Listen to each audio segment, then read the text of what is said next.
Love gospel వీక్షకులందరికీ సర్వశుభాలు. భారతదేశం పాకిస్తాన్లో ఉన్నటువంటి ఉగ్రవాద మూక మీద ప్రతీకార చర్య తీర్చుకోవడానికి ఆపరేషన్ సింధూర్ అనే పేరుతో దాడులు చేసింది.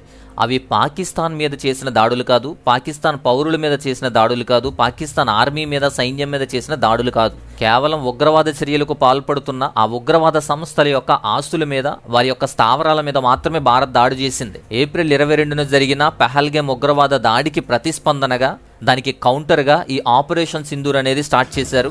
ఈ రోజు అంటే మే 7వ తారీఖున కొన్ని జిల్లాల్లో మాక్ డ్రిల్ నిర్వహిస్తామని దృష్టంతా ఆ మాక్ డ్రిల్ మీద కేంద్రీకరించేలా చేసి అకస్మాత్తుగా అర్ధరాత్రి ఈ ఉగ్రవాద సంస్థల మీద, వాటి యొక్క స్థావరాల మీద భారత్ దాడి చేసింది. పహల్గామ్ దాడి జరిగిన తర్వాత ఇప్పటికే పాకిస్తాన్ మీద అనేక ఆంక్షలు విధించింది భారతదేశం. సింధు జలాల ఒప్పందాన్ని నిలిపివేయడం, నీరు ఆపేయడం, సరిహద్దు క్రాసింగ్ అంటే అట్టారీ సరిహద్దును మూసివేయడం, దౌత్య సంబంధాలు తగ్గించేసుకోవడం, అలాగే సుంకాలు విధించడం, అలాగే పాకిస్తాన్ పౌరులు దాదాపు వారు వీసాలన్నీ కూడా రద్దు చేయడం. సో ఇలా కొన్ని చర్యలు ఇప్పటికే స్టార్ట్ అయినా దాడికి పాల్పడిన వారికి సహకరించినటువంటి ఉగ్రవాద సంస్థలను మాత్రం విడిచిపెట్టేదే లేదని, ఆ ఉగ్రవాద సంస్థలే లక్ష్యంగా, వారి స్థావరాలే లక్ష్యంగా అర్ధరాత్రి ఈ యొక్క ఆపరేషన్ సింధూర్ ద్వారా భారత్ బుద్ధి చెప్పే ప్రయత్నం చేసింది. మే 7వ తారీఖు తెల్లవారుజామున 1:44 నిర్వహించారు. భారత త్రివిధ దళాలు చేసినటువంటి ఈ ఆపరేషన్కి ఆపరేషన్ సింధూర్ అనే పేరు పెట్టారు. ఎందుకంటే పహల్గామ్ దాడిలో కేవలం పురుషులనే టార్గెట్ చేసి పురుషుల మీద దాడి చేసి చంపేసిన విధానాన్ని బట్టి, తమ భార్యలు ఒంటరి అవటం, విడో అవడాన్ని బట్టి, తన నుదుటి సింధూరాన్ని తుడిచి రక్త సింధూరాన్ని చేసిన విధానాన్ని బట్టి ఆపరేషన్ సింధూర్ అనే పేరును నామకరణం చేశారు ఈ ఆపరేషన్కి అని తెలుస్తుంది.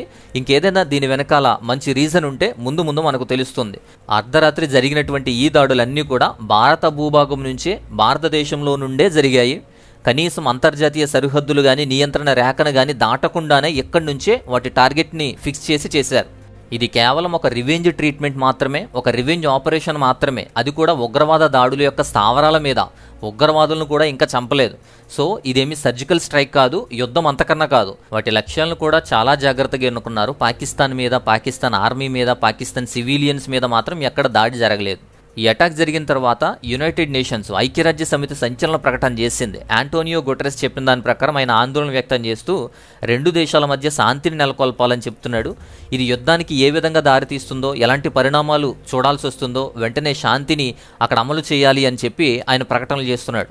మెయిన్గా ఇండియా టార్గెట్ చేసినటువంటి లక్ష్యాల్లో ముఖ్యమైనవి ఏంటంటే, పాకిస్తాన్లో ఉన్న పంజాబ్ ప్రావిన్స్లో బహవల్పూర్లోని Jaish Mohammed, most wanted criminal Jaish Mohammed, వీడి ప్రధాన కార్యాలయంతో పాటు అక్కడున్న ఉగ్రవాద సంస్థల యొక్క స్థావరాల మీద కూడా భారత్ అటాక్ చేసింది.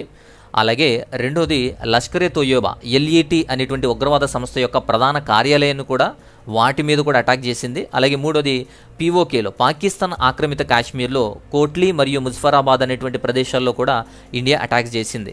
ఇలా 9 అటాకులు, 9 స్థావరాల మీద భారత్ అటాక్ చేసిన విధానాన్ని మనం చూస్తున్నాం. ఈ ఆపరేషన్కి భారతదేశం ఉపయోగించినటువంటి ఆయుధాలు ఎయిర్స్ టు సర్ఫేస్కి చెందినటువంటి ఆయుధాలు, అలాగే అడ్వాన్స్డ్ ప్రెసిజన్ స్ట్రైక్ వెపన్ సిస్టమ్స్ను ఉపయోగించారు. ఈ దాడులు కామికే డ్రోన్లు అని కూడా పిలువబడేటువంటి ఒక మందుగుండు సామాగ్రిని కూడా ఉపయోగించారు. ఈ దాడుల తర్వాత పాకిస్తాన్ కూడా రెస్పాండ్ అయ్యి, పాకిస్తాన్ దేశానికి, పాకిస్తాన్ సాయుధ దళాలకు శత్రువుని ఎలా ఎదుర్కోవాలో తెలుసు, శత్రువు వారి దుర్మార్గపు లక్ష్యాలను కూడా ఎలా ఎదురించాలో, వారిని ఎలా అంతం చేయాలో కూడా తెలుసని స్టేట్మెంట్లు ఇస్తున్నారు. అక్కడ పాకిస్తాన్ ఆర్మీ మీద కానీ, సివిలియన్స్ మీద కానీ దాడులు జరగలేదు. కానీ వారు చెప్పుకొస్తున్న విధానాన్ని బట్టి సివిలియన్స్ చనిపోయారని, ఇలాగ దాడులు వారి యొక్క ఆర్మీ క్యాంపులను కూడా ధ్వంసం చేశారని వారు ఏదో అబద్ధాలు చెప్పుకొస్తున్నారు. అవి ఎంతవరకు నిజమో చూడాలి. అలాగే పీఓకేలో, ఈ పాకిస్తాన్ ఆక్యుపైడ్ కాశ్మీర్లో 9 ప్లేసెస్లో ఆపరేషన్ని ఎగ్జిక్యూట్ చేశారు. ఈ బహవల్పూర్ అనేటువంటి ప్రాంతంలోనే 30 మంది ఉగ్రవాదులు హతమయ్యారు అని న్యూస్ మీడియా వారు చెప్తున్నారు. కానీ అసలు టార్గెట్ చేసినటువంటి, భారతదేశం ఈ దాడిలో ఫిక్స్ చేసినటువంటి హఫీజ్ సయ్యద్, మసూద్ అజర్, వీళ్ళు చనిపోయారా లేదా తప్పించుకున్నారా అనేది ఇంకా సస్పెన్స్గా ఉంది. అది తెలియాల్సి ఉంది. ఈ ఆపరేషన్ తర్వాత ఇంటర్నేషనల్ రిలేషన్స్ కోసం Indian officers, senior Indian officers ఈ ఇంటర్నేషనల్ రిలేషన్స్ గురించి ఇతర దేశాలతో మాట్లాడే ప్రయత్నం చేశారు. అమెరికా, అలాగే United Kingdom, Saudi Arabia, UAE, Russia ఇలాంటి దేశాలతో కూడా వారి దాడుల గురించి మాట్లాడడం జరిగింది. అంతర్జాతీయ సమాజానికి దీన్ని తప్పుగా అర్థం చేసుకోకుండా ఈ ఆపరేషన్ యొక్క ఉద్దేశము, లక్ష్యము కూడా వివరించడానికి వారితో ఈ దౌత్య సంబంధాలను వారు కొనసాగించి వారికి ఎక్స్ప్లెయిన్ చేశారు. బట్ అందరూ గుర్తుపెట్టుకోండి, ఇది యుద్ధం స్టార్ట్ చేసిన విధానం కాదు, యుద్ధం కాదు. కానీ ఈ ఆపరేషన్ ద్వారా ఈ ఉగ్రవాద దాడికి చేసినటువంటి స్టేజ్ 1, ఇది స్టేజ్ 1 మాత్రమే, ఇది మొదటి అంశం మాత్రమే అని గుర్తుంచుకోవాలి. ఇంకేదైనా ప్రతిదాడులు జరిగినా లేదా పాకిస్తాన్ ఆర్మీ ఏదైనా విరుచుకుపడినా, ఏదైనా సర్జికల్ స్ట్రైక్స్ చేసినా తర్వాత పరిణామాలు కూడా ఇంకా ఎక్కువగానే ఉంటాయి అని మాత్రం అర్థం చేసుకోవాలి. ఈ ఉగ్రవాద దాడి చేసిన వాళ్ళు కానీ, దానికి సహకరించిన వాళ్ళు కానీ ఇంకా బ్రతికే ఉన్నారా, చనిపోయారా, వారు దొరికారా, తప్పించుకున్నారా అనే విషయం మాత్రం ఇంకా తెలియాల్సి ఉంది.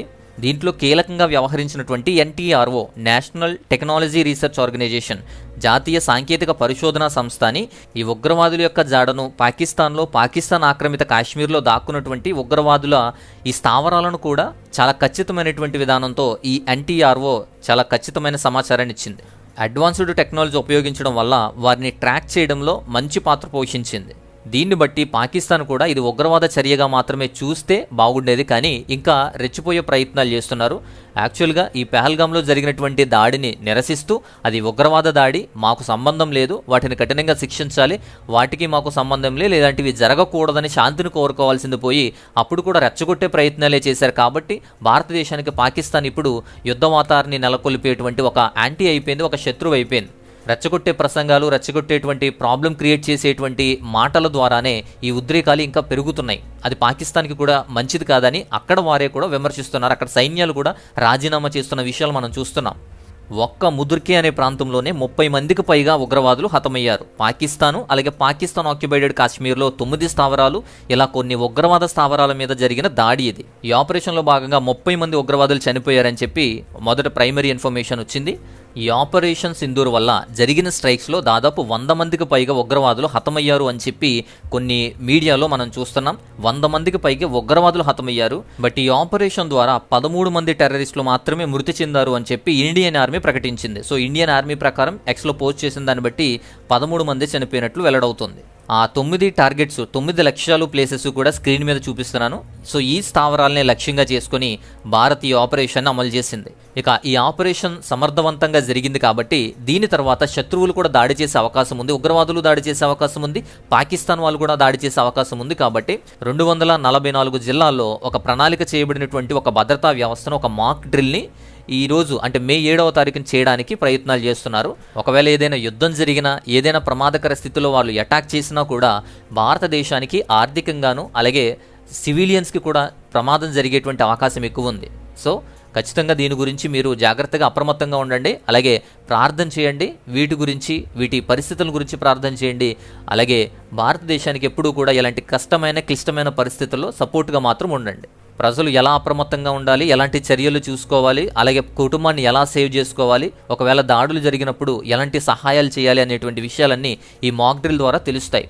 సో ఇది ఈ వీడియోలోని అంశం. ఇది ఆపరేషన్ సింధూర్ విషయము. అలాగే ఇంకేదైనా అప్డేట్స్ ఉన్నా, ఏదైనా ముఖ్యమైన సమాచారం ఇవ్వాల్సి వచ్చినా నేను అప్డేట్ చేసేటువంటి ప్రయత్నం చేస్తాను. సో ఈ విషయం నచ్చితే ఖచ్చితంగా షేర్ చేయండి, ముందుగా వీడియోకి లైక్ చేయండి. మరొక అద్భుతమైనటువంటి వీడియోతో మరలా కలుసుకుందాం. అంతవరకు స్వస్తి, నమస్తే.